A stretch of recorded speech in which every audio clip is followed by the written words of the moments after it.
The sound I will never forget is not screaming or crying. It is silence. The kind that fills every corner of a room when the people who promise to love you decide you are worth nothing. I stood on the marble steps of the Hampton estate with one suitcase in my hand and mascara running down my face. My mother-in-law, Patricia Hampton, stood in the doorway with her arms crossed, her diamond rings catching the afternoon sun. She looked at me the way you look at trash waiting to be collected. "You have embarrassed this family for the last time, Simone," she said. Her voice was cold and sharp. "Brandon deserves better than a woman who cannot even give him a child." My throat felt tight. I wanted to scream that I had tried, that the doctor said it was not my fault, that Brandon and I could have explored other options if he had not been too busy sleeping with his assistant. But the words stayed trapped inside my chest. "Where is Brandon?" I asked. My voice came out broken and small. Patricia smiled, but there was no kindness in it. "He is inside. He agrees with this decision. You are no longer welcome in this house or in this family." I looked past her, hoping to see my husband, hoping he would come out and tell his mother she was wrong, that our 3 years of marriage meant something. But the door stayed closed. Brandon stayed hidden. "Please," I whispered. "Just let me talk to him." "There is nothing to discuss," Patricia said. She stepped back and started to close the door. "Goodbye, Simone. Do not come back." The door clicked shut. I stood there for a long moment, staring at the wood, waiting for it to open again. It did not. I turned and walked down the long driveway, pulling my suitcase behind me. Each step felt heavy. My legs shook. I did not know where I was going. I had no family. My mother died when I was 12, and my father disappeared 2 years later. I had no siblings, no close friends. Brandon had been my whole world, and now that world had locked me out. The estate sat on 20 acres of perfect green grass. The driveway curved for half a mile before reaching the main road. I walked slowly, my heels clicking against the pavement. The sun was bright and hot, and I could feel sweat mixing with my tears. Halfway down the driveway, I heard something. A low rumbling sound that grew louder. I looked up and saw something impossible. A private jet was flying low, heading straight for the estate. It was sleek and white with dark windows. I stopped walking and watched as it descended, the sound growing deafening. The jet landed on the massive lawn beside the driveway, its wheels touching down on the grass like it was the most normal thing in the world. My heart pounded. I did not understand what was happening. The jet's door opened and stairs folded down. A man stepped out. He was tall, with dark brown skin and gray hair cut short. He wore an expensive black suit and moved with the kind of confidence that comes from owning everything you see. 2 other men in suits followed behind him. The man looked directly at me. His eyes were familiar, but I could not place them. He walked toward me with long, steady strides. "Simone," he said. His voice was deep and certain. I stared at him. My mouth opened but no sound came out. "It is me," he said quietly. "Theodore. Your father." The world tilted. I gripped my suitcase handle to keep from falling. Theodore Blackwell. My father. The man who walked out of my life 15 years ago and never looked back. The man I had cried for and hated and mourned. "No," I said. "You are not real. You are dead." "I am very much alive," he said. He stopped a few feet from me, his eyes scanning my face like he was memorizing it. "And I am here to take you home." Behind him, the front door of the Hampton estate flew open. Patricia stood there, her mouth hanging open. Brandon appeared beside her, his face pale. "Who are you?" Patricia shouted. "This is private property. You cannot land that thing here." Theodore did not even look at her. He kept his eyes on me. "Simone, you do not have to stay here another second. Come with me." "I do not understand," I said. My voice shook. "Where have you been? Why now?" "I will explain everything," he said. "But first, let me get you away from these people." Brandon started walking down the steps. "Simone, wait. We should talk about this." I looked at my husband. The man who had promised to love me in sickness and health. The man who let his mother throw me out like garbage. The man who had been cheating on me for 6 months and thought I did not know. Something inside me broke in a new way. Not the sad, desperate break from before. This was different. This was the break that happens when you finally see the truth. "There is nothing to talk about," I said to Brandon. My voice was steady now. "You made your choice." I turned to Theodore. "Where are we going?" A small smile crossed his face. "Anywhere you want." I left my suitcase on the ground and walked toward the jet. Theodore walked beside me, his presence solid and real. The 2 men in suits followed behind us. "Wait!" Brandon shouted. He was running now. "Simone, You cannot just leave. I did not turn around. I climbed the stairs into the jet. The inside was beautiful, with leather seats and polished wood. It smelled like expensive cologne and coffee. Theodore climbed in behind me. One of his men grabbed my suitcase from the driveway and brought it aboard. The door closed, shutting out the sound of Brandon's voice. "Sit," Theodore said gently, gesturing to one of the seats. I sat. My whole body was shaking. Theodore sat across from me. The jet's engine started to hum. "We are leaving now," he said. "They cannot touch you anymore." Through the window I could see Patricia and Brandon standing on the lawn. Patricia was yelling, her face red. Brandon looked lost and small. The jet started moving, rolling across the grass and then lifting into the air. The Hampton estate grew smaller below us. I watched until it disappeared completely. Then I turned to Theodore. "Tell me everything," I said. "Tell me where you have been. Tell me why you left. Tell me why you came back." He leaned forward, his hands folded. 15 years ago, I made the hardest choice of my life. I left you and your mother to protect you. I was building something dangerous, something that powerful people wanted to destroy. If I had stayed, you both would have been targets. Mama died thinking you abandoned us, I said. Anger was rising in my chest. I grew up thinking you did not love me. "I know," he said. His voice cracked. "I know, and I am sorry. I kept watch over you from a distance. I made sure you had everything you needed. When your mother got sick, I paid for every treatment, every doctor. I did it through lawyers so you would not know." "It was not enough," I said. "She needed you. I needed you." "You are right," he said. "I failed you both. But I am here now and I am not leaving again. I built an empire, Simone. Blackwell Industries. We are worth $3 billion. And half of it is yours." I stared at him. The words did not make sense. $3 billion. "Yes," he said. "I started with nothing and built it into one of the most powerful companies in the country. Tech, real estate, investments. I was waiting until I could guarantee your safety before I came back into your life. Then today I got a call from someone who works at the Hampton estate. They told me what happened. I got on this jet immediately." My head was spinning. "I do not know what to say." "You do not have to say anything," Theodore said. "Just let me help you. Let me give you the life you deserve." I looked out the window at the clouds below us. Everything I thought I knew was wrong. My father was not dead. I was not alone. And the people who threw me away were about to learn a lesson they would never forget. "Okay," I said quietly. "Show me this life." Theodore smiled. It was a real smile this time, full of relief and something that might have been love. "We start with making sure the Hamptons regret the day they met you." For the first time in hours, I felt something other than pain. I felt the smallest spark of hope. And underneath that, I felt something else growing. Revenge. The jet landed at a private airfield just outside the city. A black car waited for us on the tarmac, long and sleek with windows tinted so dark I could not see inside. Theodore's men loaded my single suitcase into the trunk while he helped me into the back seat. "Where are we going?" I asked as the car pulled away from the airfield. "Home," Theodore said. "Your new home." We drove through the city in silence. I watched the buildings pass by, my mind still trying to make sense of everything. 3 hours ago, I had been a rejected wife with nowhere to go. Now I was sitting in a luxury car with a father I thought was dead, learning that I was an heiress. The car pulled up to a building I had seen before but never thought I would enter. Hampton Tower. Now wait. I looked at the sign again. Blackwell Tower. The name had changed. "You own this?" I asked. Theodore nodded. "The entire building. We are going to the penthouse." We rode the elevator to the top floor. The doors opened directly into the apartment. I stepped out and stopped breathing. The penthouse was massive. Floor-to-ceiling windows showed the entire city skyline. The furniture was modern and expensive, all clean lines and soft fabrics. Art hung on the walls, real art that probably cost more than most houses. Everything was white and gray and perfect. "This cannot be real," I said. "It is very real," Theodore said. He walked to the windows and looked out at the city. "I bought this building 5 years ago. I have been living here and running Blackwell Industries from the offices downstairs. I always hoped that one day you would join me." I set my purse down on the marble counter. "Tell me the whole story. I need to understand." Theodore turned to face me. "Sit down. This will take some time." We sat in the living room on a couch so soft it felt like sitting on a cloud.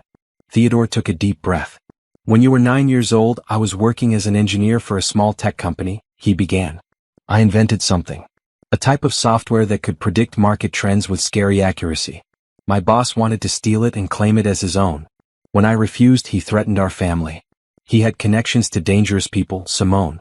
People who would have hurt you and your mother to get what they wanted. I listened, my hands folded in my lap. So I made a deal, Theodore continued.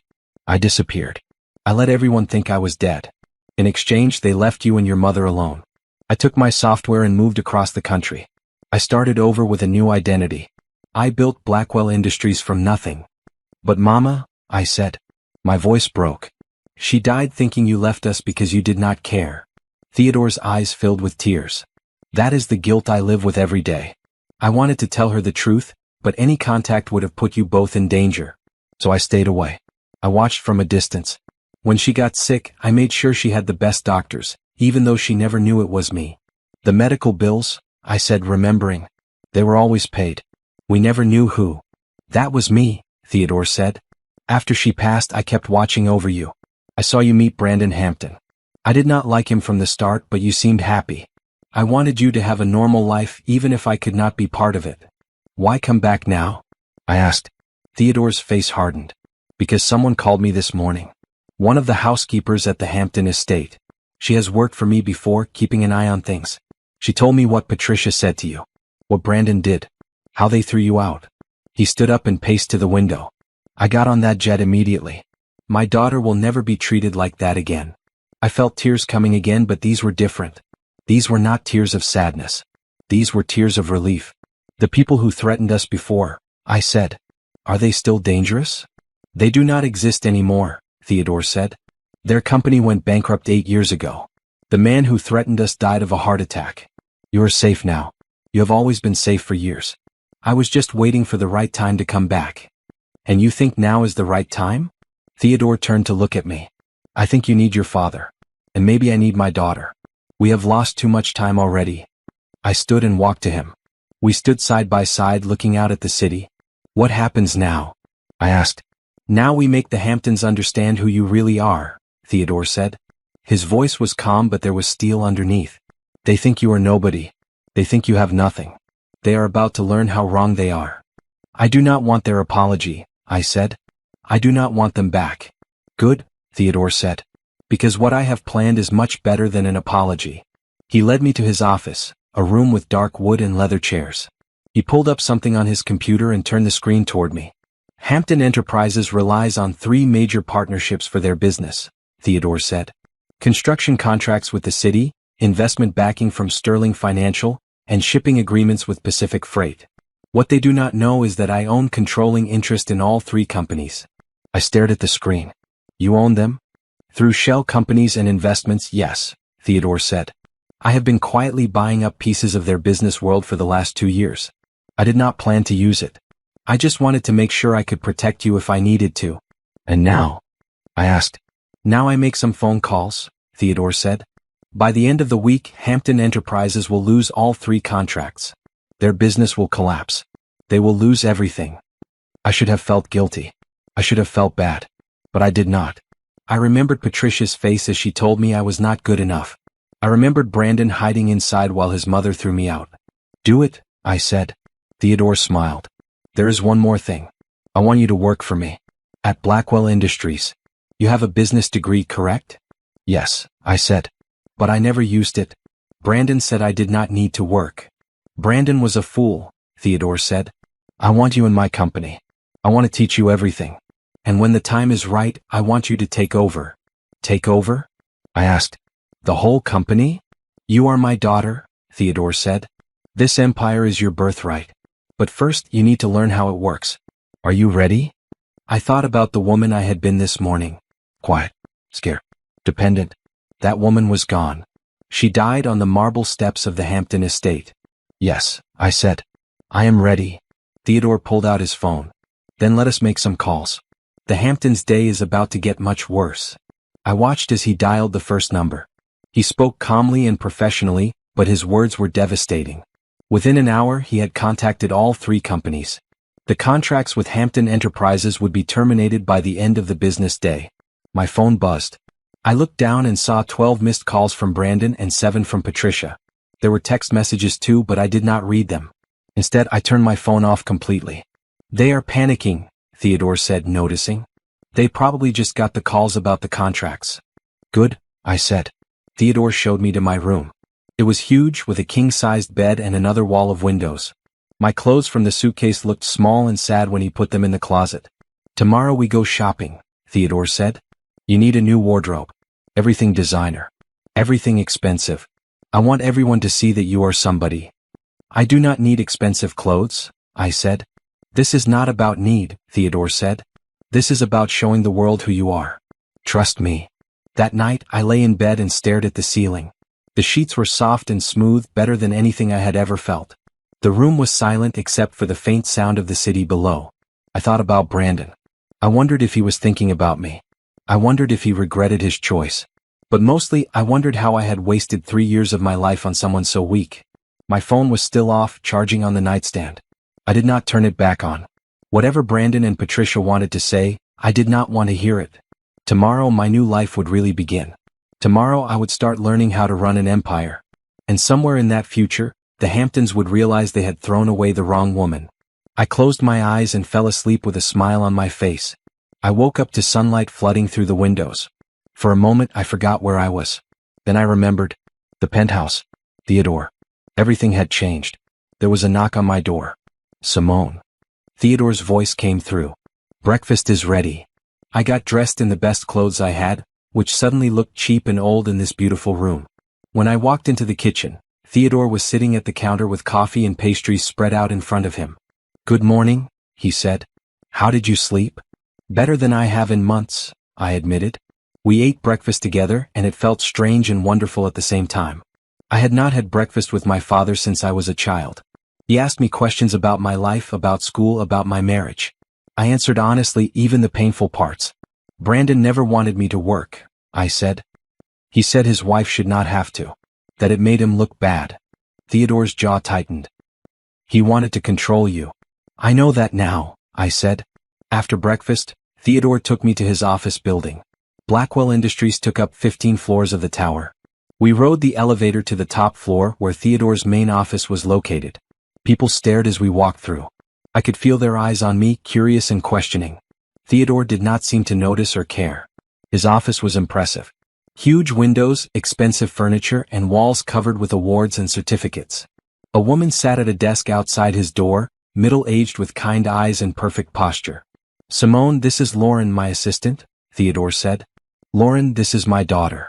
Lauren stood up and smiled. It is wonderful to finally meet you. Your father talks about you all the time. I felt my throat get tight. He does. Every chance he gets, Lauren said warmly. Theodore led me into his office and closed the door. He gestured for me to sit across from his desk. I want to start teaching you about the business today, he said. But first, we need to handle something. He turned his computer screen toward me. On it was a news article. The headline read, Hampton Enterprises loses major contracts, stock drops 20%. I read the article. It detailed how Hampton Enterprises had suddenly lost 3 major business partnerships. The company was scrambling to find replacements. Investors were worried. Brandon's father, Richard Hampton, had refused to comment. They are bleeding, Theodore said. And it is only the beginning. What else are you planning? I asked. Nothing, Theodore said. I do not need to do anything else. The loss of those 3 contracts will start a chain reaction. Other companies will see Hampton Enterprises as unstable. They will pull their business too. Within a month, the Hamptons will be finished. I should have felt satisfaction, but mostly I just felt empty. They really are going to lose everything? Yes, Theodore said. Does that bother you? I thought about it. No, I said finally. They deserve it. Theodore nodded. Now let us talk about your future. I want you to learn every part of this business. We will start with the basics and work our way up. You will shadow me, sit in on meetings, learn how deals are made. Does that sound good? Yes, I said. I want to learn. For the next week, that is exactly what I did. I followed Theodore everywhere. I sat in board meetings and listened to him negotiate. I learned about investments and acquisitions and market trends. My business degree had given me theory, but this was real-world education. The people at Blackwell Industries were kind to me. They treated me with respect, probably because I was the boss's daughter, but also because Theodore made it clear I was there to learn and work, not just to have a title. I also went shopping like Theodore had promised. He took me to stores I had never dared enter before. We spent an entire day buying clothes, shoes, jewelry. Everything was designer. Everything was expensive. I felt guilty at first, but Theodore insisted. "You are Simone Blackwell," he said. "You need to look the part." By the end of the week, my closet was full of beautiful things. I barely recognized myself in the mirror. The scared, sad woman from the Hampton estate was gone. In her place was someone confident and strong. My phone stayed off for 3 days. When I finally turned it on, there were over 100 messages and missed calls. Most were from Brandon. A few were from Patricia. I deleted them all without reading them. There was one message I did read, though. It was from a number I did not recognize. "Simone, this is Amber, Brandon's girlfriend. I think we should talk." I stared at the message. Amber, the assistant. The woman my husband had been sleeping with for 6 months. What could she possibly want to say to me? I showed the message to Theodore. He frowned. "Do you want to talk to her?" "No," I said. "I have nothing to say to her." "Good," Theodore said. "She does not deserve your time." I blocked the number and deleted the message. That Friday, Theodore took me to a business dinner. It was at an expensive restaurant downtown, the kind with candles on every table and waiters who move like dancers.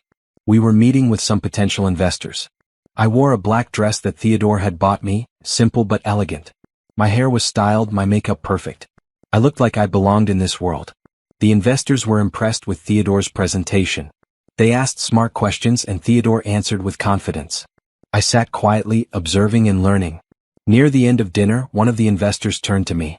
"And what do you do at Blackwell Industries, Miss Blackwell?" "I am learning the business," I said. "My father is teaching me."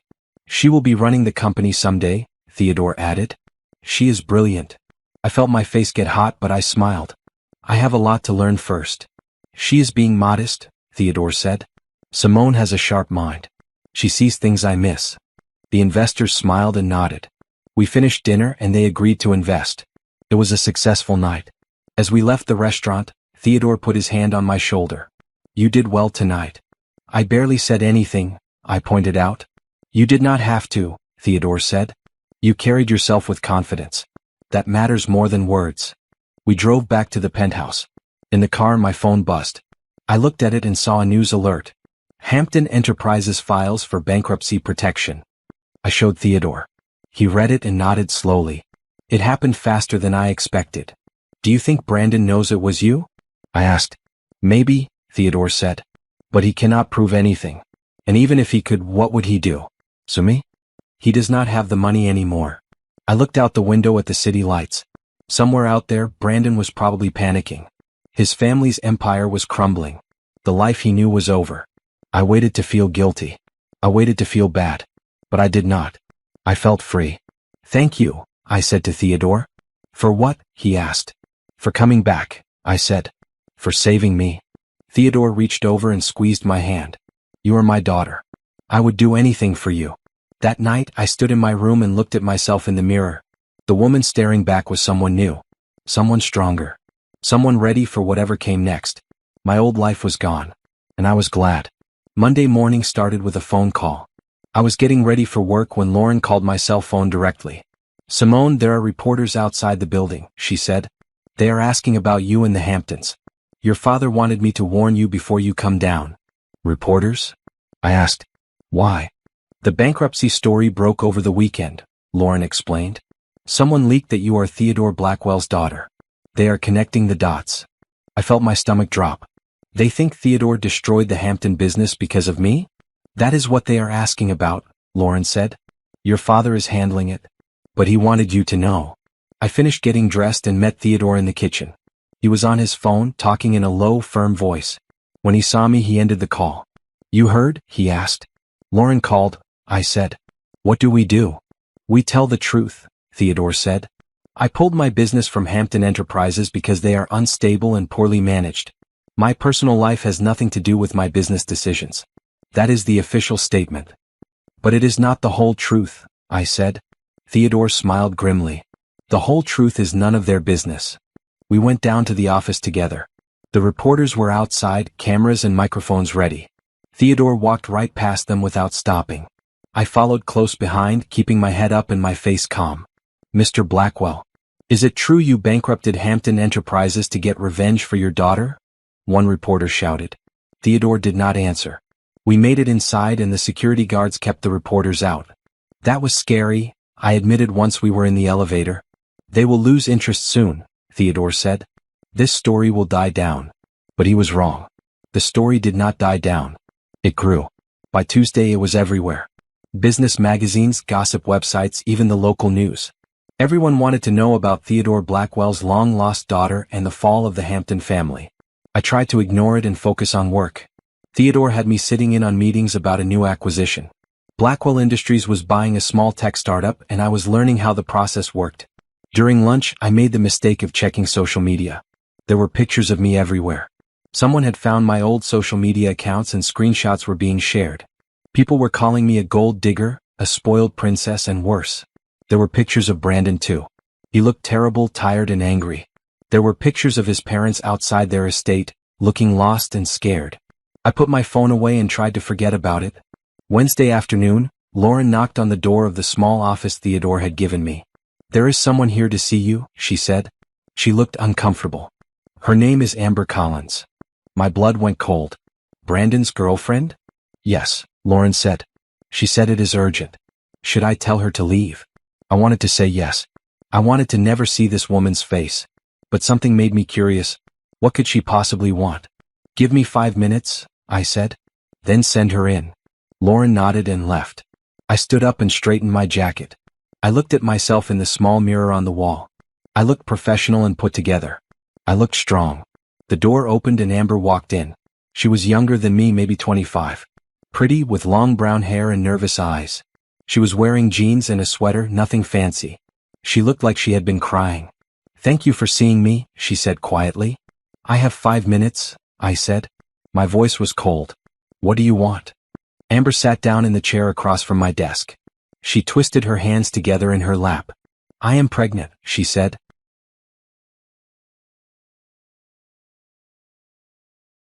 I felt like I had been slapped. Congratulations. Why are you telling me? Because Brandon does not want the baby, Amber said. Tears started rolling down her face. He told me to get rid of it. He said he cannot afford a child now that his family lost everything. He said it was my problem. I sat down slowly. Again, why are you telling me this? Because I thought you should know what kind of man he is, Amber said. I thought he loved me. He said he was going to leave you for me. But now that the money is gone, he does not want anything to do with me or the baby. I stared at her.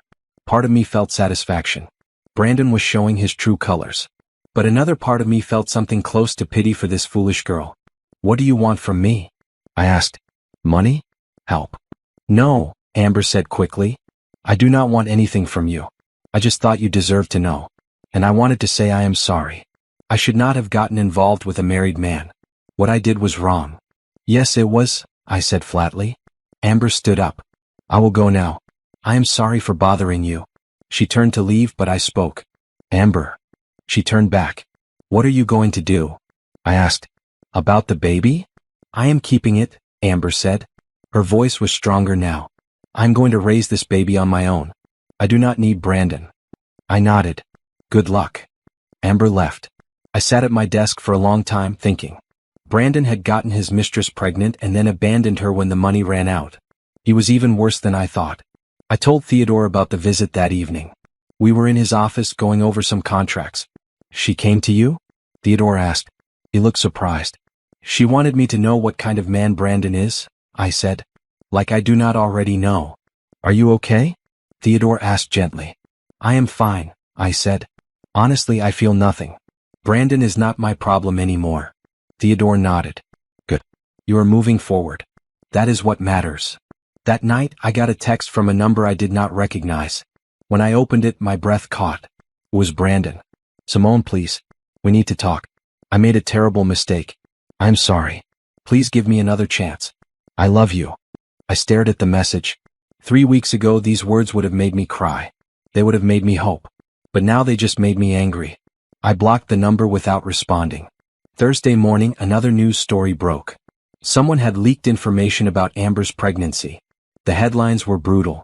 Brandon Hampton gets mistress pregnant, abandons her after bankruptcy. I felt bad for Amber even though she had helped destroy my marriage. Nobody deserved to be humiliated like this. That afternoon, Patricia Hampton showed up at Blackwell Tower. Security called up to warn us. "Mrs. Hampton is in the lobby," the guard said. "She is demanding to see Simone. Should we remove her?" I looked at Theodore. "It is up to you," he said. I thought about it. Part of me wanted to hide. But another part of me wanted to face her. "Send her up," I said. Theodore raised an eyebrow. "Are you sure?" "Yes," I said. "It is time to end this." 5 minutes later, Patricia walked into my office. She looked different. Older. Tired. Her expensive clothes hung on her like they did not fit right anymore. Her perfect hair was messy. "Simone," she said. "Please, I need to talk to you." "Talk," I said. I stayed behind my desk, standing. Patricia's eyes filled with tears. "I'm sorry.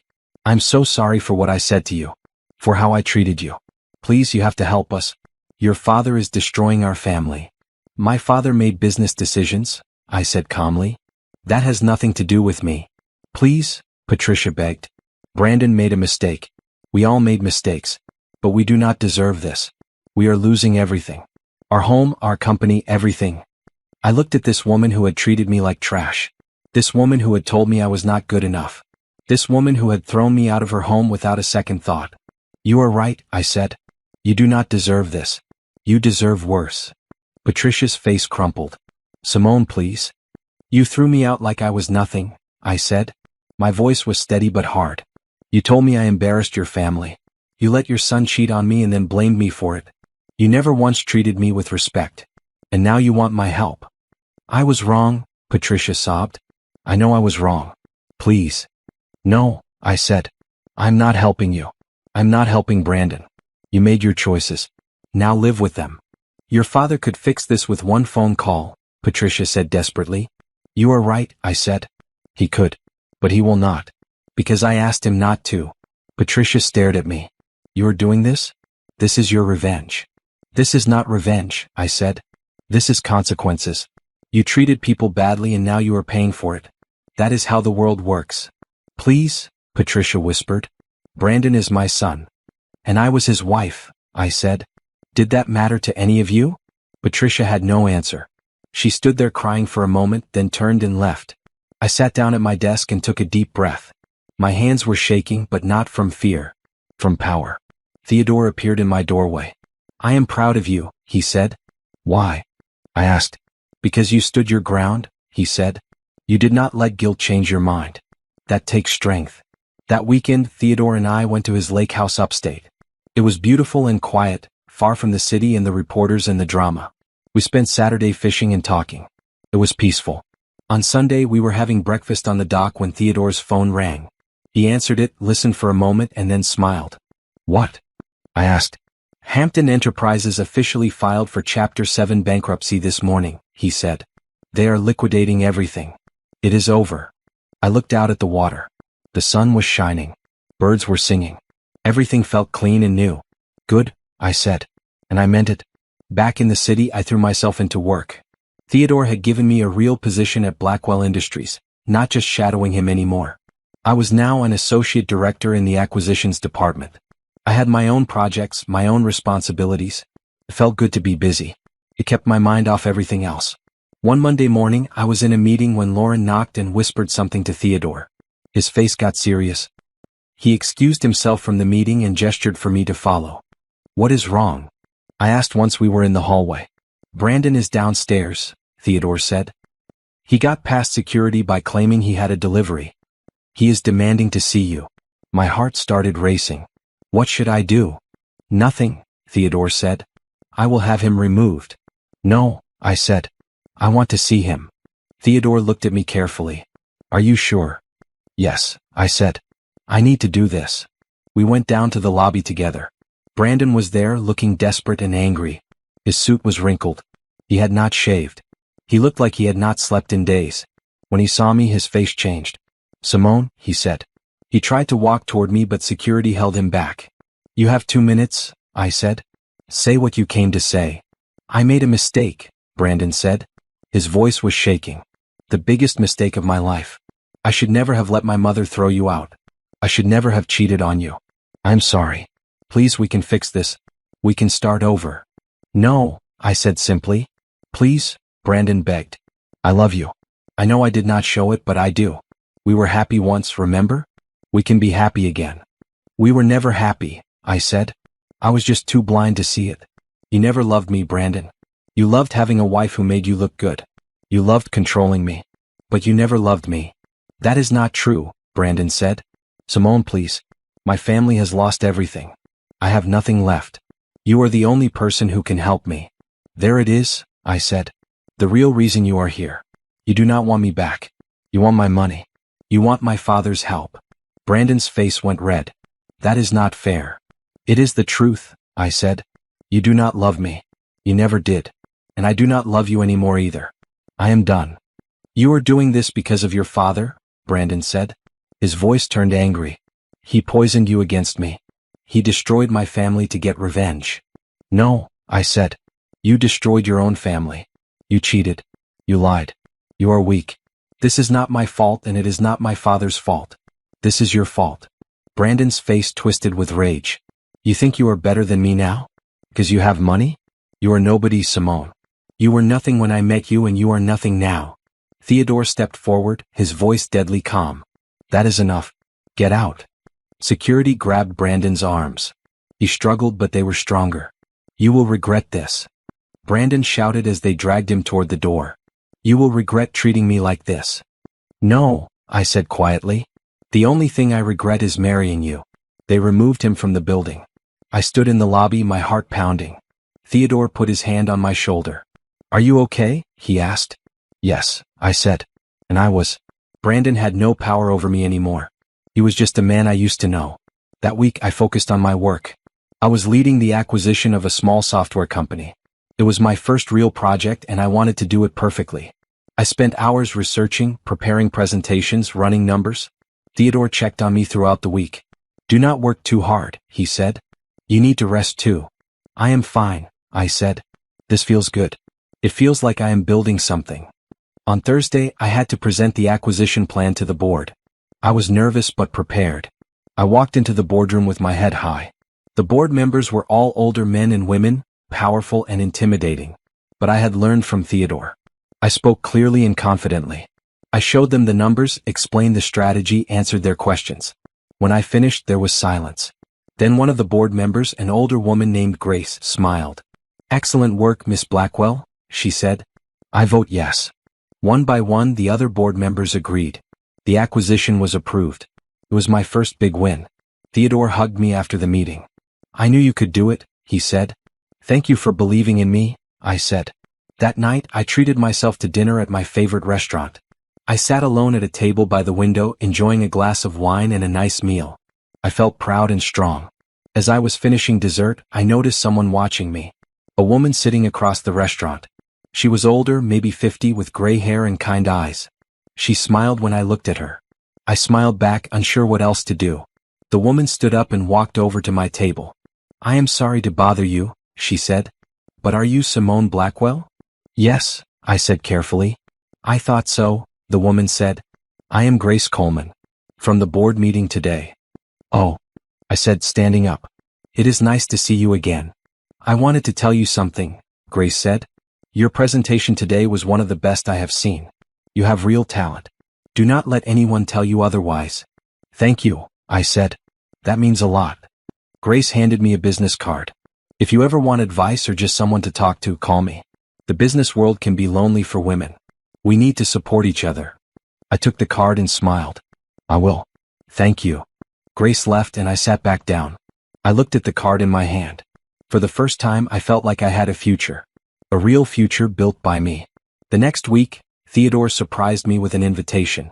There is a charity gala on Saturday, he said. All the biggest names in business will be there. I want you to come with me. A gala? I asked. That sounds fancy. It is, Theodore said. But you belong there. You are a Blackwell. You need to start networking, building relationships. This is part of the business. I agreed, though I felt nervous. Theodore took me shopping again, and we found a beautiful dark blue dress that made me feel like royalty. Saturday night came. The gala was at a historic hotel downtown, in a ballroom with crystal chandeliers and marble floors. Everyone was dressed in expensive gowns and tuxedos. I felt like I had stepped into a movie. Theodore introduced me to dozens of people. CEOs, investors, politicians. Everyone was polite and interested. They asked about my work at Blackwell Industries. They treated me with respect. Felt amazing. Halfway through the night, I went to get some air on the balcony. I was standing alone looking at the city lights when I heard a familiar voice. "Hello, Simone." I turned and saw Patricia Hampton. She was wearing an old dress, something from years ago. She looked out of place among all the expensive clothes. "What are you doing here?" I asked. "I still have some friends," Patricia said quietly. "Someone got me a ticket.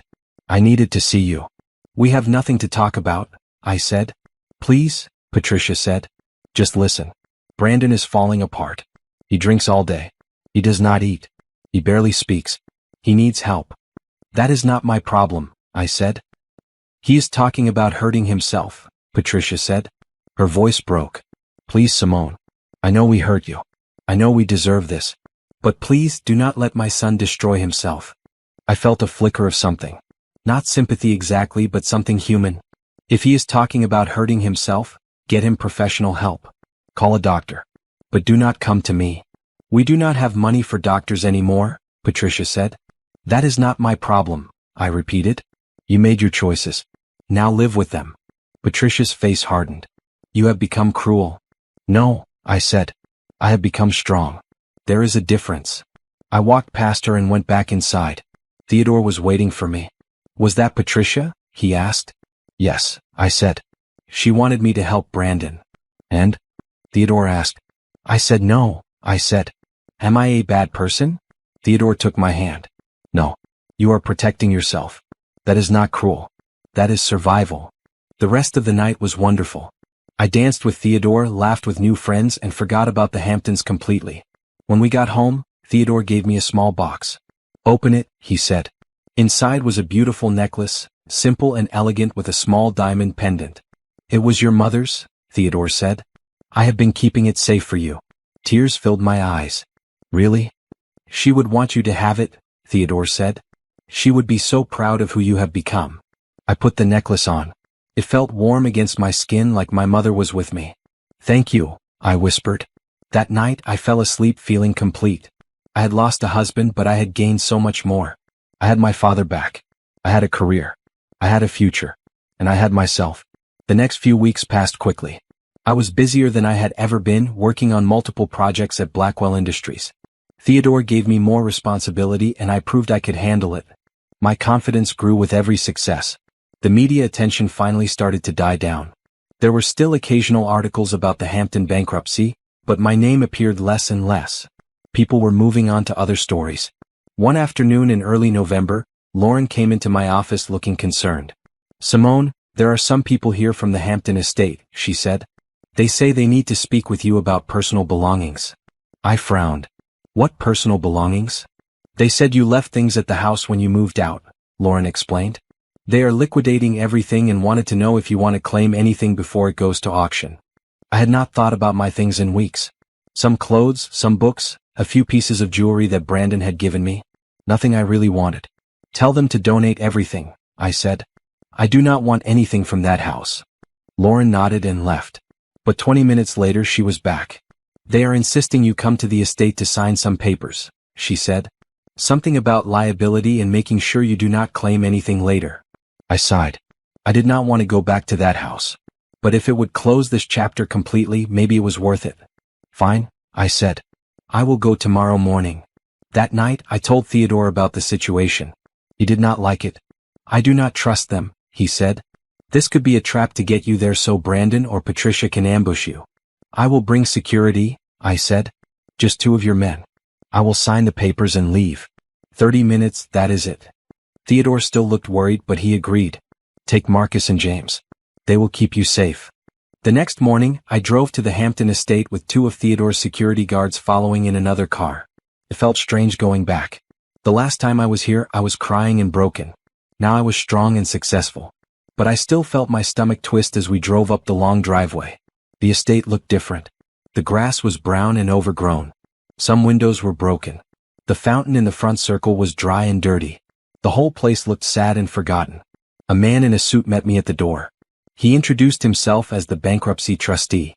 "Thank you for coming, Miss Blackwell," he said. "This will only take a moment." He led me inside. The house was nearly empty. All the expensive furniture was gone.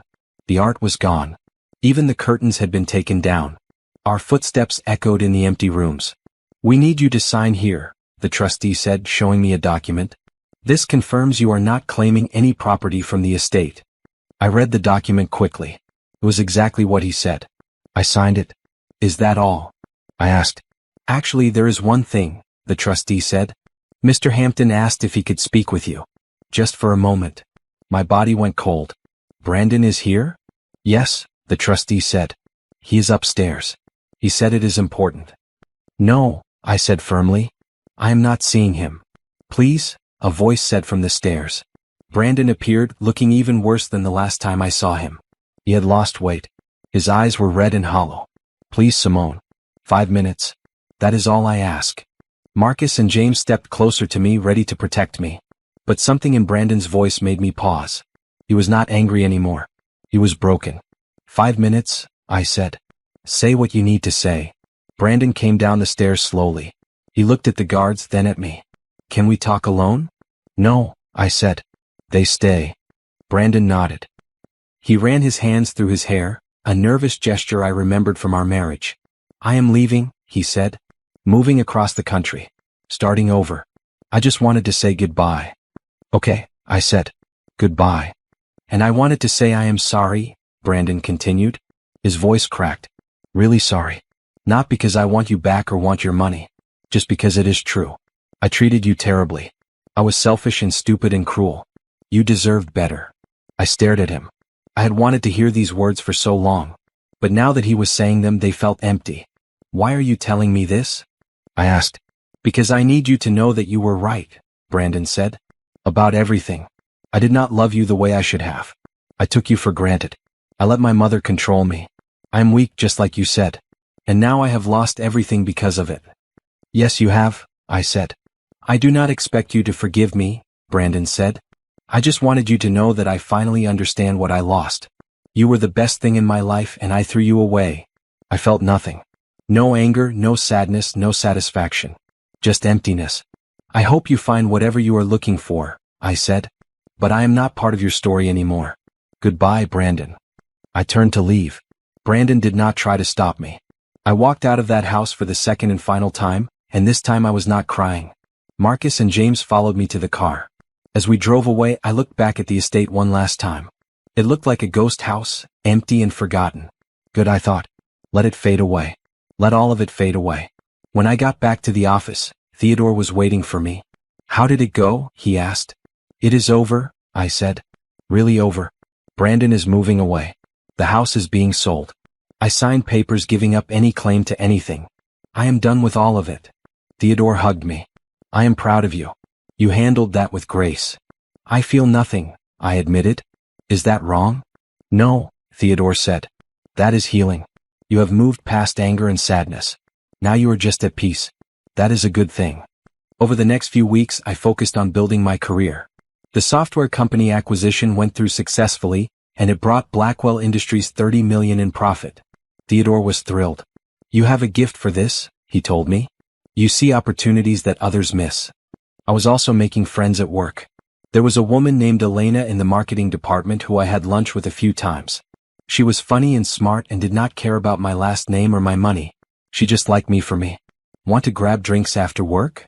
Elena asked one Friday. "There is a new wine bar downtown." "I would love that," I said. We went to the wine bar and talked for hours. Elena told me about her life, her family, her dreams. I told her about mine. It felt good to have a real friend. "Can I ask you something?" Elena said. "And you can tell me to mind my own business." "Sure," I said. "Do you regret any of it?" Elena asked. "The revenge, I mean. Do you ever feel bad about what happened to your ex-husband's family?" I thought about it. "No," I said honestly. "They treated me terribly. They threw me away like trash. I did not cause their problems. They did. All I did was refuse to save them." Elena nodded. "Good. You should never feel guilty for protecting yourself." That night, I went home feeling lighter than I had in months. I had my father, my career, my friends, and my dignity. I had everything I needed. A few days later, Theodore called me into his office. He looked serious. "What is wrong?" I asked. "Nothing is wrong," Theodore said. "Actually, something is very right. I want to promote you. I want you to be vice president of acquisitions." My jaw dropped. "Vice president? Already?" "You have earned it," Theodore said. "You are brilliant at this work. The board agrees. You have proven yourself." "I do not know what to say," I stammered. "Say yes," Theodore smiled. "Yes," I said, laughing. "Yes, of course, yes." Theodore stood and shook my hand formally. "Congratulations, Vice President Blackwell." That weekend, Theodore threw a small party to celebrate my promotion. It was just close friends and colleagues, nothing too big. But it felt important and special. Grace Coleman was there. She pulled me aside during the party. "I am not surprised," she said. "I knew you had it in you." "Thank you for believing in me," I said. "Women have to stick together in this industry," Grace said. "You are going to do great things, Simone. I can feel it." Near the end of the party, I stood on the balcony looking out at the city. Theodore came to stand beside me. "Happy?" he asked. "Yes," I said. "Really happy. For the first time in a long time." "You deserve it," Theodore said. "You have come so far from that day on the Hampton driveway." I smiled, remembering that day. The scared woman crying with a suitcase. She felt like a different person now.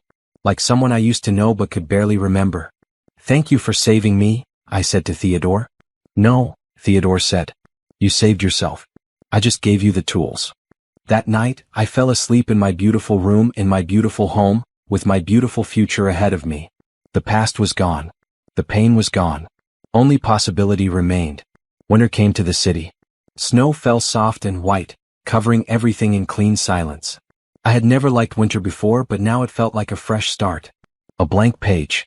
My new position as vice president came with more responsibility and more respect. I had my own team now, 5 people who reported directly to me. It felt strange at first, being in charge. But I learned quickly.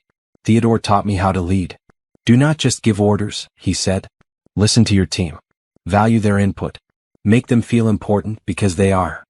I followed his advice. My team responded well. We worked together smoothly and our projects were successful. By February we had completed 3 acquisitions, all profitable. One day in late February, Elena invited me to a charity event.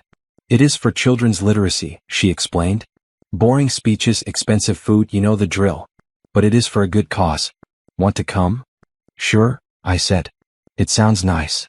The event was at a museum downtown. The space was beautiful, filled with art and light. Elena and I walked around, looking at the displays and talking with other guests. "So much money in one room," Elena whispered to me. "We could probably fund a dozen schools just from the jewelry people are wearing." I laughed. She was right. The charity event was fancy and expensive, but at least the money was going to a good cause. I was getting punched from the refreshment table when someone bumped into me. I turned to apologize and found myself looking at a man I did not know. "I am so sorry," he said. He had kind eyes and a warm smile. I was not watching where I was going. "It is okay," I said. "No harm done." "I am Isaac," he said, extending his hand. "Isaac Foster." "Simone Blackwell," I said, shaking his hand. "Blackwell?" Isaac said. "As in Blackwell Industries?" I tensed, waiting for the usual reaction. People either got too interested when they heard my name or they got intimidated. But Isaac just smiled. "That is impressive," he said. "What do you do there?" "I am vice president of acquisitions," I said. "Wow," Isaac said. "That is a big job. Do you like it?" "I love it," I said honestly. We talked for a few minutes. Isaac told me he was an architect, designing sustainable buildings. He was passionate about his work and it showed in the way he talked. He did not ask about my money or my family or the Hampton scandal. He just talked to me like a normal person. "Would you like to get coffee sometime?" Isaac asked before we parted. I would love to hear more about sustainable business practices. And I promised to watch where I am going next time. I found myself smiling. Sure. That would be nice. We exchanged phone numbers. As I walked back to find Elena, I felt something I had not felt in a long time. Butterflies. "Who was that?" Elena asked, grinning. "You look flustered." "Just someone I met," I said. "An architect." "An architect," Elena repeated. "Did you give him your number?" "Maybe," I said. Elena laughed. Good for you. Isaac texted me the next day. We met for coffee on Saturday morning at a small cafe near the park. It was casual and easy. We talked about our work, our lives, our interests. Isaac was smart and funny. He made me laugh. Can I be honest? Isaac said toward the end of our coffee. I knew who you were before we met. I read about you in the news. About your ex-husband and everything. My smile faded. Oh. But that is not why I asked for your number, Isaac said quickly. I asked because you seem interesting and kind. What happened in your past is your business. I do not care about gossip. I relaxed. Thank you for saying that. I just wanted to be upfront, Isaac said. I do not want you to think I have some weird agenda. I appreciate that, I said. We started seeing each other regularly. Nothing serious, just coffee dates and lunch meetings. Isaac made me feel normal. He did not treat me like Theodore Blackwell's daughter or Brandon Hampton's ex-wife. He treated me like Simone. At work, things continued to go well. In March, Theodore called a board meeting to discuss expanding into international markets. He wanted me to lead the research. This is a huge opportunity, Theodore told me privately. If we do this right, we could double our revenue in 5 years. I threw myself into the project. I spent weeks researching markets, running numbers, building strategies. I worked late nights and early mornings. I was exhausted but energized. Grace Coleman helped me prepare my presentation to the board. You need to be confident but not arrogant, she advised. Show them the data, but also show them the vision. The day of the presentation came. I stood in front of the board, my heart pounding. But as soon as I started talking, the nervousness disappeared. I knew this material inside and out. I believed in it. I presented for 40 minutes. When I finished, the room was silent. Then Grace started clapping. The other board members joined in. Brilliant, Grace said. Absolutely brilliant. The board voted unanimously to approve the expansion. It was another huge win. Theodore hugged me after the meeting. You are exceeding every expectation, he said. I am so proud of you. That night, Isaac took me to dinner to celebrate. We went to a small Italian restaurant in Brooklyn, cozy and warm. Tell me about the presentation, Isaac said over pasta. I told him everything. He listened attentively, asking smart questions. When I finished, he raised his glass. To Simone Blackwell, he said. Taking over the world, one acquisition at a time. I laughed and clinked my glass against his. Not the whole world. Just small parts of it.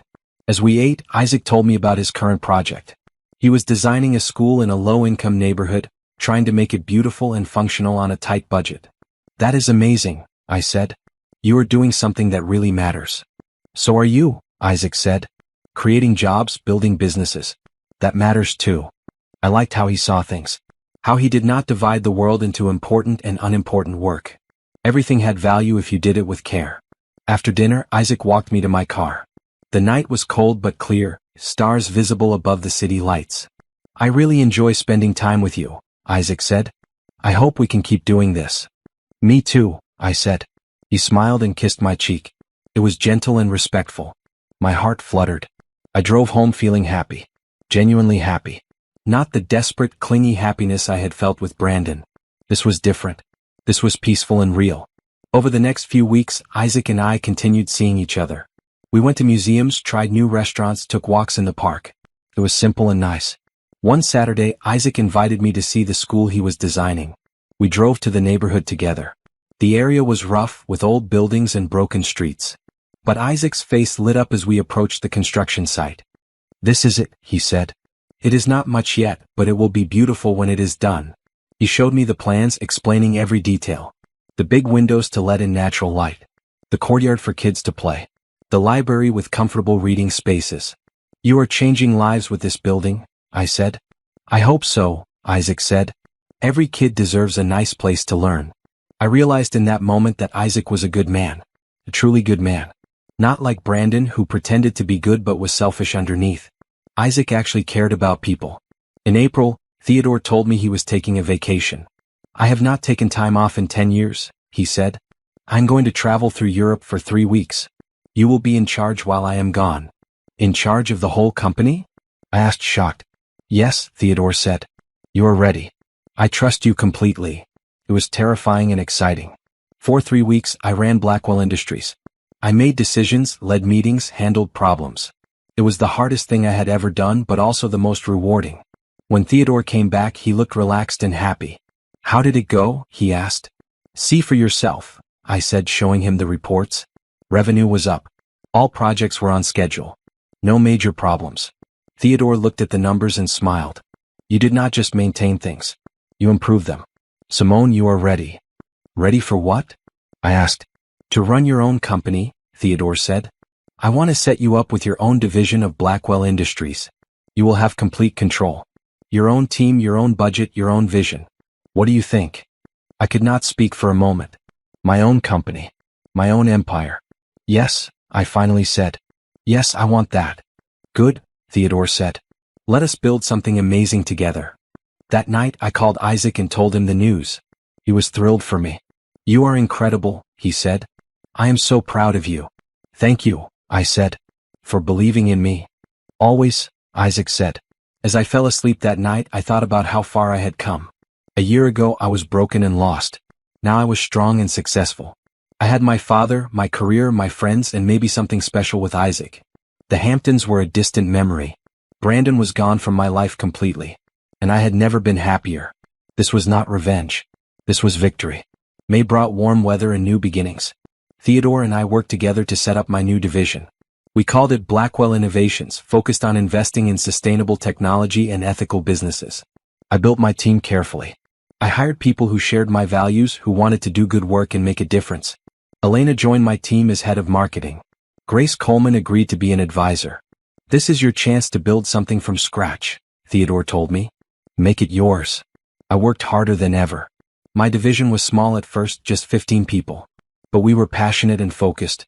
Within 2 months, we had invested in 3 startups and all of them were showing promise. Isaac and I were spending more time together too. He met Theodore in June and they got along well. Theodore approved of him. He is a good man, Theodore told me later. He does not care about your money. He cares about you. I know, I said. That is why I like him. One afternoon in late June, I was in my office when Lauren called. Simone, there is someone here to see you. She says it is urgent. Who is it? I asked. Patricia Hampton, Lauren said quietly.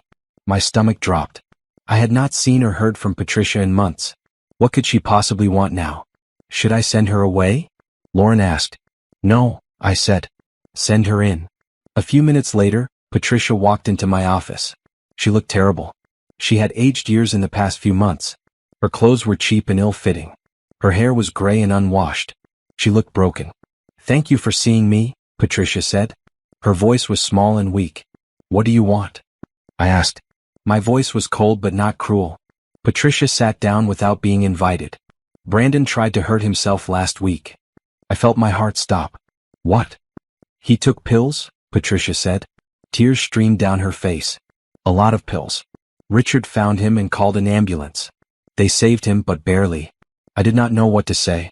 Part of me felt sad. Part of me felt nothing. But mostly I felt tired. I am sorry that happened, I said carefully. But why are you telling me? Because he did it because of you, Patricia said. Her voice turned sharp. He cannot get over losing you. He says his life is meaningless without you. This is your fault. Anger flared in my chest. No, I said firmly. This is not my fault. Brandon made his choices. He cheated on me. He let you throw me out. He abandoned his pregnant girlfriend. None of that is my fault. You could have helped us, Patricia said. You could have asked your father to save our company. But you chose revenge instead. I chose myself, I said. There is a difference. I am not responsible for Brandon's mental health. I am not responsible for your financial problems. I am only responsible for my own life. He is talking about you constantly, Patricia said, saying he made a mistake, that he should have fought for you, that you were the only good thing he ever had. You broke him, Simone. I did not break him, I said. He was already broken. I just stopped trying to fix him. Patricia stood up. Please. I am begging you. Just talk to him. Let him apologize. Maybe it will give him closure. No, I said. I'm not doing that. It would not help him. It would just give him false hope. Then help us financially, Patricia said desperately. Your father could write one check and solve all our problems. Please. I am living in a 1-bedroom apartment. Richard is working as a security guard. We have nothing left. And whose fault is that? I asked. You lived beyond your means. You treated people badly. You thought your money made you better than everyone else. Now you are learning that it does not. We are suffering, Patricia said. So was I said. When you threw me out. When you told me I was worthless. When you let your son humiliate me. Did you care about my suffering then? Patricia had no answer. I am sorry Brandon is struggling, I said. I truly am. But I cannot help him. He needs professional help, not me. And you need to accept responsibility for your choices instead of blaming me. You have become heartless, Patricia said bitterly. No, I said. I have become healthy. There is a difference. Now please leave. I have work to do. Patricia stared at me for a long moment, then turned and walked out. I sat at my desk, my hands shaking. I felt guilty for a moment, then reminded myself of the truth. Brandon's problems were not mine to fix. I had my own life to live. I called Theodore and told him what happened. He was quiet for a moment. Do you feel bad? He asked. A little, I admitted. But mostly I feel relieved. I stood my ground. Good, Theodore said. You did the right thing. Brandon needs professional help, not you.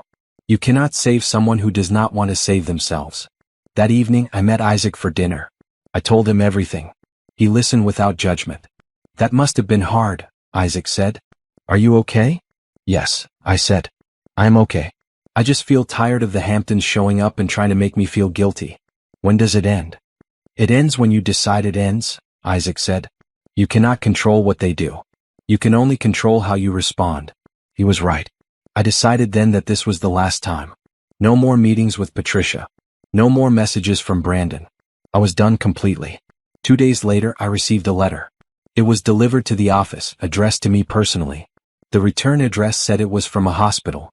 My hands shook as I opened it. Inside was a letter from Brandon. The handwriting was messy and uneven. Dear Simone, I am writing this from the hospital. I'm sorry for what I did. I'm sorry for scaring everyone. I'm getting help now. Real help. Therapy and medication. I want you to know that I do not blame you for anything. My mother was wrong to come to you. This is not your fault. I made my own choices and I have to live with them. I'm not asking you to forgive me or talk to me or help me. I'm just asking you to know the truth. You were a good wife. You did nothing wrong. I was the problem, not you. I hope you are happy. I hope you have found peace. You deserve all the good things in life. Goodbye, Brandon. I read the letter twice. Then I folded it and put it in my desk drawer. It was not an apology letter asking for something. It was a goodbye letter. A real goodbye. I felt a weight lift off my shoulders. Maybe Brandon was finally growing up. Maybe he was finally taking responsibility. Either way, it was not my concern anymore. I threw myself into my work. Blackwell Innovations was growing quickly. By August, we had 20 employees and had invested in 8 startups. 2 of them were already showing significant returns. Theodore was thrilled. You have a gift for spotting potential, he said. This division is going to be huge. I also started doing speaking engagements. I was invited to business conferences to talk about sustainable investing and ethical leadership. At first, I was nervous about public speaking. But with practice, I got better. Women started reaching out to me. Young women who wanted advice on breaking into business. Women who had been through divorces and wanted to know how I rebuilt my life. I tried to help everyone I could. You are becoming a role model, Elena told me one day. People look up to you. That is scary, I admitted. I am still figuring things out myself. That is what makes you relatable, Elena said. You are not pretending to be perfect. You are just being honest about your journey. In September, Grace Coleman invited me to join the board of a nonprofit organization focused on helping women in business. I accepted immediately. It felt good to give back. Isaac and I were getting more serious too. We had been dating for 7 months and it felt natural and right. He was patient and kind. He supported my career without feeling threatened by it. One Saturday in October, Isaac took me to see the school he had been designing. It was finished now, open and full of students. We walked through the bright hallways watching children learn and play. You did this, I said to Isaac. You created something beautiful. We all create things, Isaac said. You create businesses. I create buildings. What matters is that we do it with purpose. As we left the school, a little girl ran up to Isaac. Mr. Foster, thank you for making our school so pretty. Isaac smiled and knelt down to her level. You are very welcome. Study hard, okay? The little girl nodded and ran back to her friends. I watched Isaac stand up and I realized something. I was falling in love with him. It It was different from what I felt with Brandon. With Brandon, I had been desperate and clingy, always afraid of losing him. With Isaac, I felt secure and peaceful. I did not need him. I wanted him. That made all the difference. That night, over dinner, Isaac reached across the table and took my hand. "I want to tell you something," he said. "I love you, Simone. I have loved you for a while now. I just wanted you to know." My heart swelled. "I love you too," I said. Isaac smiled, and it was the most genuine smile I had ever seen. "Good," he said. "I was hoping you would say that." We took things slow after that. No rushing, no pressure. We were building something real and solid, and that took time. In November, Theodore called me into his office. He looked serious. "I need to tell you something," he said. "Richard Hampton passed away last night. Heart attack." I felt shocked. "Richard? Brandon's father?" "Yes," Theodore said. "I thought you should know." I sat down, processing the information. Richard had not been cruel to me like Patricia. He had mostly ignored me. But he was still Brandon's father. "Should I send flowers or something?" I asked. "That is up to you," Theodore said. "There is no right or wrong answer." I thought about it. Finally, I decided to send a simple flower arrangement to the funeral home with a card that said, "My condolences to the family." Nothing personal. Just basic human decency. Brandon sent me a text a few days later. "Thank you for the flowers. It meant a lot." I did not respond. There was nothing left to say. The funeral was the following week. I did not go, but Elena went and reported back to me. "It was small," she said. "Maybe 30 people. Brandon looked lost. Patricia looked empty. It was sad, honestly." "That is their journey," I said. "Not mine." "You are really at peace with all of this, are you not?" Elena asked. "Yes," I said. "I am." And I was. The Hamptons were no longer my enemies. They were not my friends. They were just people I used to know, living their own lives far away from mine. December came, and with it my first full year at Blackwell Industries. Theodore threw a party to celebrate. All my friends and colleagues were there. Isaac came as my date, looking handsome in his suit. "A toast," Theodore said, raising his glass. "To my daughter, Simone. You have exceeded every expectation. You have built something remarkable." I could not be more proud. Everyone clapped. I felt tears in my eyes, but they were happy tears. "Thank you," I said. "To my father for believing in me. To my team for working so hard. To my friends for supporting me. This year has been incredible. Here is to many more." As I looked around the room at all the people who loved and respected me, I realized something. This was my family now. Not blood necessarily, but chosen. People who valued me for who I was, not what I could give them. The Hamptons had thrown me away thinking I was nothing. But they were wrong. I was everything. And I had proved it to myself. That was the real victory. The new year brought new possibilities.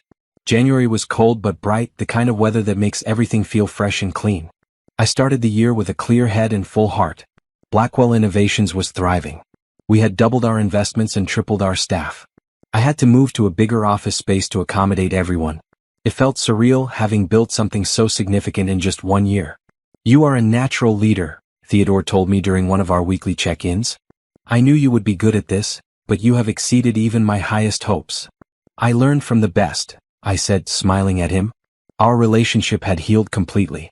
The 15 years apart were still painful when I thought about them, but I understood his choices now.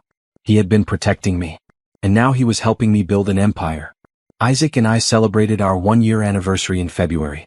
He took me to a small cabin upstate, away from the city and the noise. We spent the weekend cooking together, reading by the fire and talking about our dreams. "I want to design affordable housing," Isaac told me. "Beautiful places where people with limited means can live with dignity." "That is amazing," I said. "Have you started planning?" "A little," Isaac admitted. "But it is expensive to get started. I need investors." I smiled. "I know someone who might be interested." Isaac looked at me. "Simone, I was not asking for money." "I know," I said. "But this aligns perfectly with what Blackwell Innovations does. Sustainable, ethical projects that help communities. Let me look at your proposal. If it makes business sense, we will invest." Isaac kissed me. "You are incredible, you know that?" "So are you," I said. Back in the city, I reviewed Isaac's proposal. It was solid, well-researched and carefully planned. I presented it to my team and they agreed it was a good investment. We gave Isaac the funding to start his first affordable housing project. "This is a loan, not a gift," I told him clearly. We are doing this as business partners, not as a couple. Can you handle that? Absolutely, Isaac said. I want to do this the right way. And he did. Isaac took the investment seriously, working harder than ever to make the project successful. I stayed out of his way, letting him lead while offering support when he asked for it. In March, something unexpected happened. I received an email from Amber, Brandon's ex-girlfriend. The subject line said, "Thank you." I hesitated before opening it. I had not heard from Amber since that day she came to my office pregnant and desperate. But curiosity got the better of me. The email was short and simple. Dear Simone, I know I am probably the last person you want to hear from, but I wanted to tell you that I had my baby. A girl. Her name is Sophie. She is healthy and beautiful. I also wanted to thank you. Not for anything you did for me specifically, but for showing me what it looks like to be strong. When you refused to help Brandon, refused to let his family manipulate you, it inspired me. I realized I did not need him either. I went back to school. I am studying nursing now. It is hard being a single mother and a student, but I am doing it. I am building a good life for my daughter. You probably do not care about any of this. But I wanted you to know that watching you stand up for yourself changed something in me. Thank you for that. Best wishes, Amber. I read the email 3 times. I felt an unexpected warmth in my chest.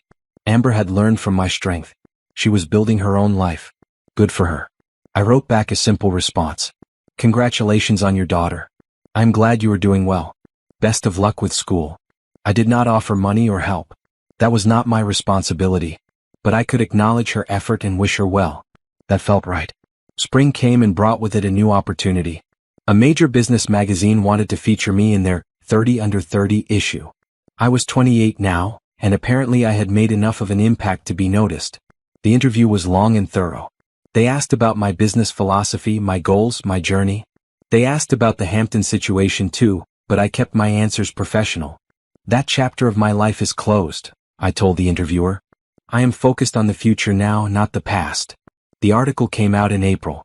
The headline read, Simone Blackwell, From Ashes to Empire. The piece was fair and positive, focusing on my work rather than the drama. I was relieved. Theodore framed the article and hung it in his office. My daughter, he said proudly. Changing the world. One investment at a time, I added, laughing. In May, Elena got engaged. I was thrilled for her. She asked me to be her maid of honor, and I accepted immediately. You are my best friend, Elena said, hugging me. I could not imagine doing this without you. Planning her wedding was fun and distracting. It reminded me that there were good men out there, men who loved and respected their partners. Elena's fiancé, Carlos, adored her. He treated her like she was precious. That is what love should look like, I told Isaac one night after a wedding planning session. It is, Isaac agreed. He pulled me close. That is what we have. He was right. What Isaac and I had was healthy and real. We supported each other without losing ourselves. We loved each other without desperation. It was everything my marriage to Brandon was not. In June, I received one final communication from the Hampton family. It was a letter from Patricia. I almost threw it away without reading it, but something made me open it. Dear Simone, I am writing to tell you that I am moving to Florida. I am going to live with my sister. There is nothing left for me here anymore. I wanted to apologize one last time. I was cruel to you. I treated you terribly because I was afraid. Afraid that you were not good enough for my son, afraid that you would take him away from me, afraid of losing control. But the truth is, you were always too good for Brandon. You were kind and patient and loyal. You loved my son even when he did not deserve it.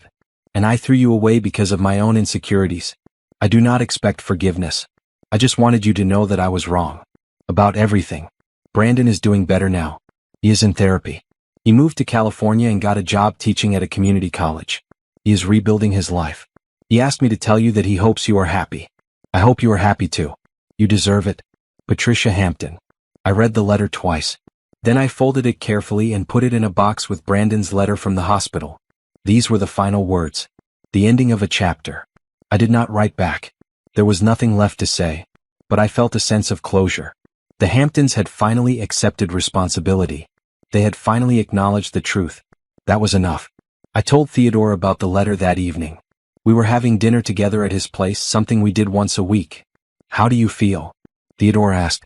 Free, I said. Completely free. That part of my life is truly over now. Theodore raised his glass. To freedom. to healing, to new beginnings, to family, I added. The family we choose. We clinked glasses and drank. That summer was beautiful. I worked hard but also played hard. I traveled with Isaac to the coast. I spent long weekends at Theodore's lake house. I celebrated Elena's wedding and danced until my feet hurt. I was happy. Genuinely, deeply happy. Not because I had gotten revenge on the Hamptons. Not because I was rich and successful. But because I had found myself. I had discovered who Simone Blackwell was beyond being someone's wife or daughter. I was my own person, complete and whole. In August, Isaac's affordable housing project broke ground. There was a small ceremony with local officials and community members. I stood in the crowd, watching Isaac give a speech about dignity and community. This is just the beginning, Isaac said. Together we can create beautiful spaces for everyone regardless of their income. Everyone deserves a safe, lovely place to call home. The crowd applauded.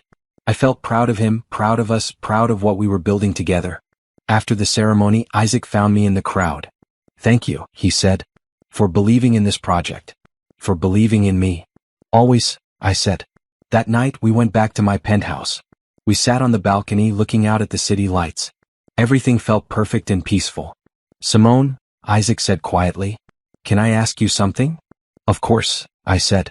Do you ever regret it? He asked. Not the revenge or anything like that. Just the marriage itself. Do you regret marrying Brandon? I thought about it carefully. No, I said finally. I do not regret it. That marriage taught me what I do not want. It taught me to value myself. If I had not gone through that pain, I would not be who I am now.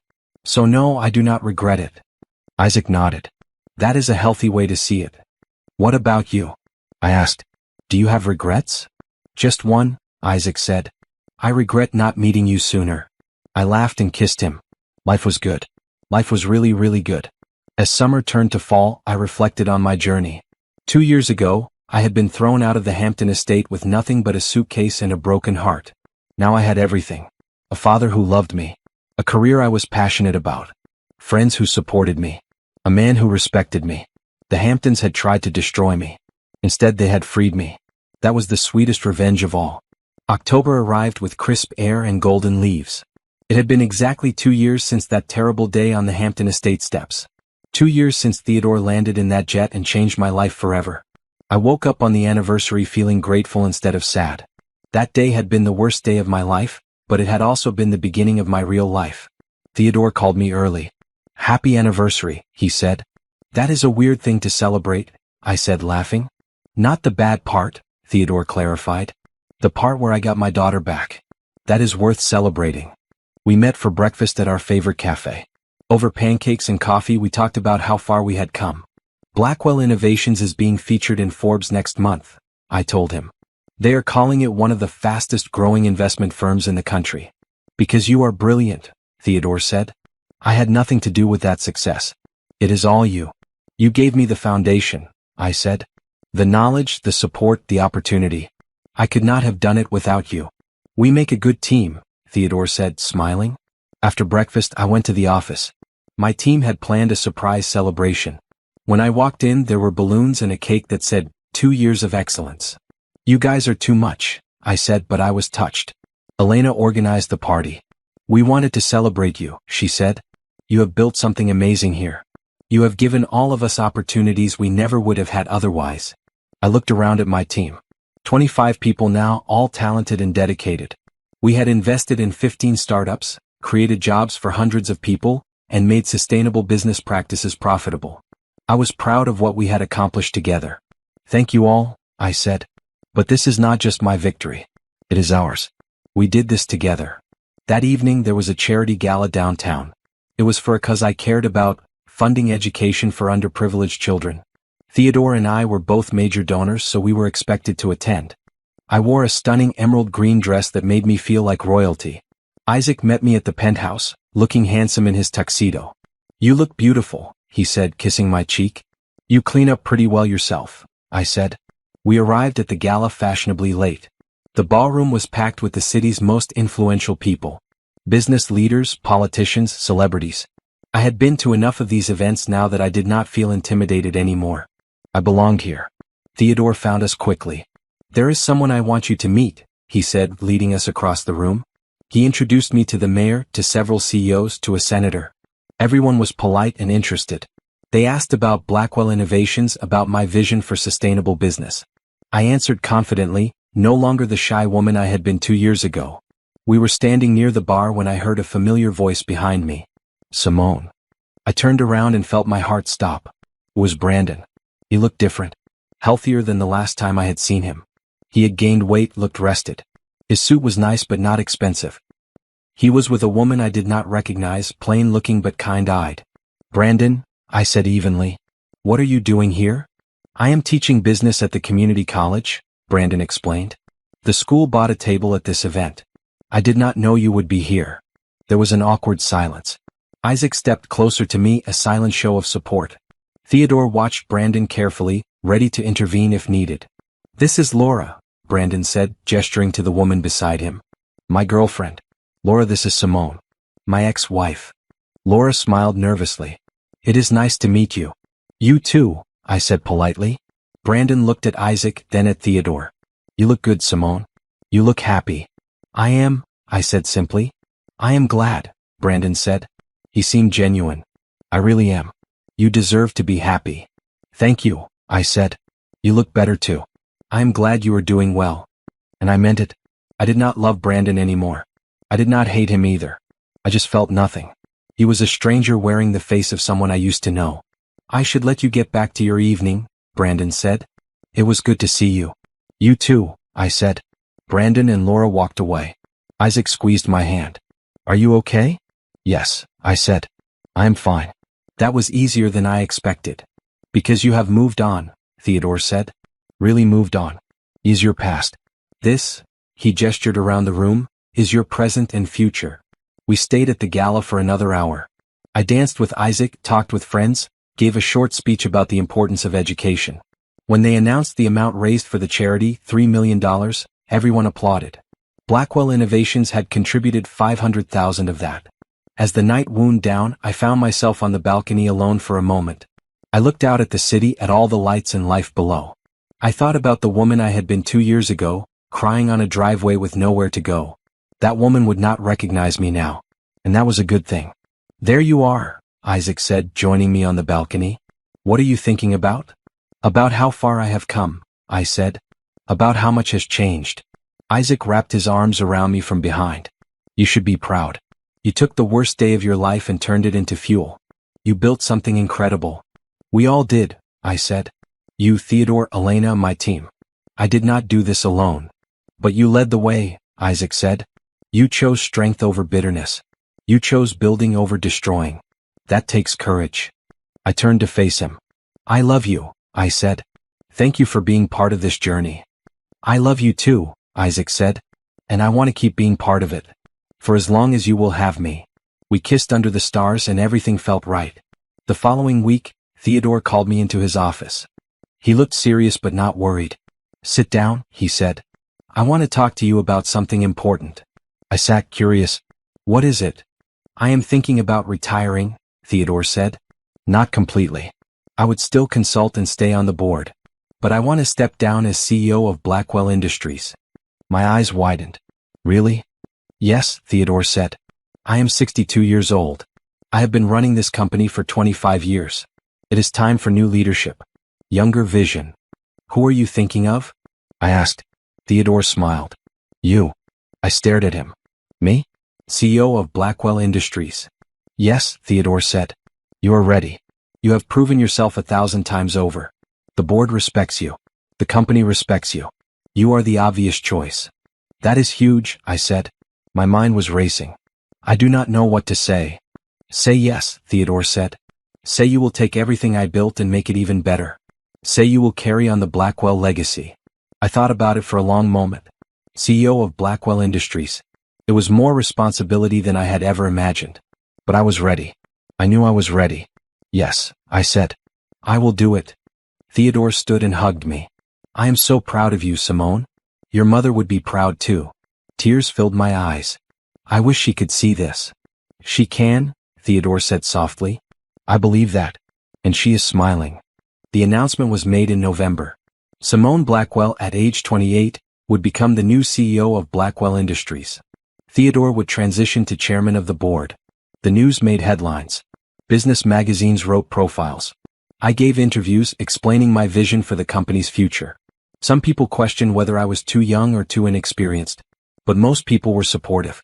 She earned this position, Grace Coleman told one reporter.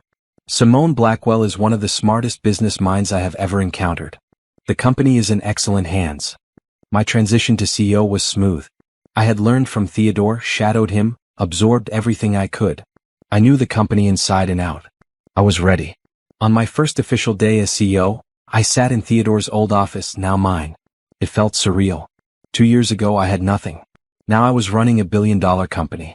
There was a knock on my door. Elena peeked in. "How does it feel?" she asked. "Terrifying and amazing," I admitted. "Come in." Elena sat across from my desk. "Do you remember when we first met? You were so quiet and unsure of yourself." "I was a mess," I said, laughing. "And now look at you," Elena said. "CEO of Blackwell Industries. Dating a wonderful man. Confident and strong. You inspire me, Simone." "You helped me get here," I said. "You were my first real friend in this new life. I could not have done it without you." "That is what friends do," Elena said.